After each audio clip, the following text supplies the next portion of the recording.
But first to the US election. We're just days away from this historic election, and the result matters here in Australia, arguably just as much as who our own Prime Minister is. American leadership is critical to the inflation fight and cost of living, to national security, support for Israel, dealing with the threat of China and AUKUS. We don't have a vote, but it matters. And here's how the polls are looking. Trump is ahead in all but 2 of the battleground states, according to RealClearPolling. Trump's ahead in Arizona, Nevada, Pennsylvania, North Carolina and Georgia, while Kamala is ahead in Wisconsin and Michigan. The New York Times reports that never before in modern presidential campaigns have so many states been so tight this close to Election Day. And now that Trump appears to be edging ahead in the polls, the campaign is getting uglier. The New York Times reports top Democratic strategists are increasingly hopeful that the campaign's attempts to cast former President Donald J. Trump as a fascist will carry Ms. Harris to a narrow triumph. So this is a very deliberate decision to go negative and go nasty, a deliberate strategy to paint Trump as a dictator. This is what's happening behind the scenes in the Harris camp. But publicly, Kamala is pledging unity for all Americans.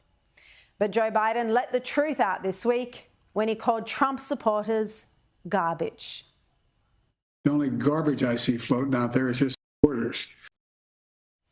Seizing on the comments, Trump today turned up in a garbage truck in the swing state of Wisconsin.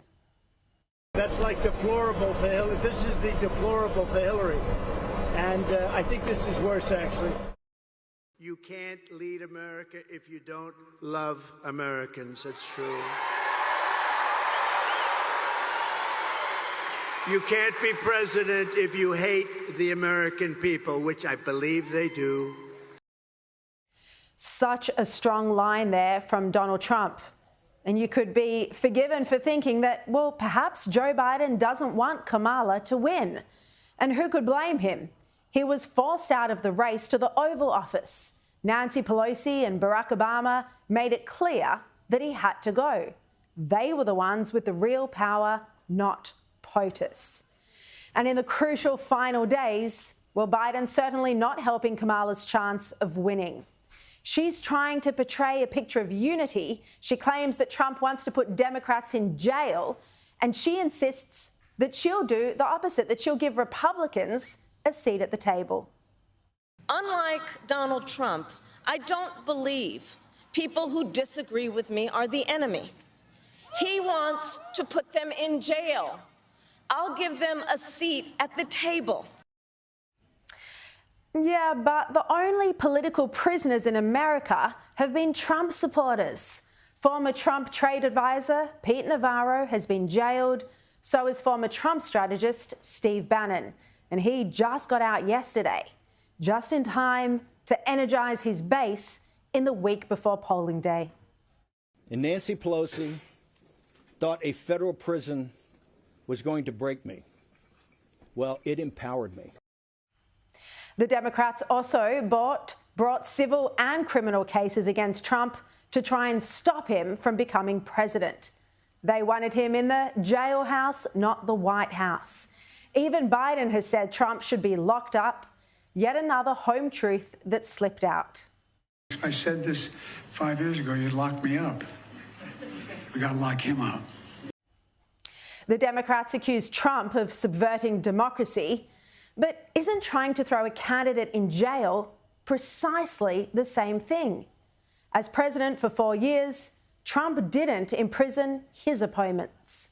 Boris Johnson's view, and I spoke to him a bit earlier, he said that this is all very deliberate. My impression of them is that they were essentially trying to deprive the people of the opportunity of voting on Donald Trump. And it was a kind of lawfare designed to take out a candidate. That interview coming up on the show. And Boris Johnson also shares his view on how Trump would handle the dictators who are collaborating and conspiring to weaken the West. We're not living in a time of peace. Israel fighting for its survival. Social cohesion in Western societies is breaking down. Russia still on the attack against Ukraine, and China preparing for war. Inflation, meanwhile, remains a global problem. But with so much at stake, the next leader of the free world matters. In fact, you could argue there's rarely been a time in history when leadership is of such critical importance. Our enemies are emboldened, and we need strength to stop their advance.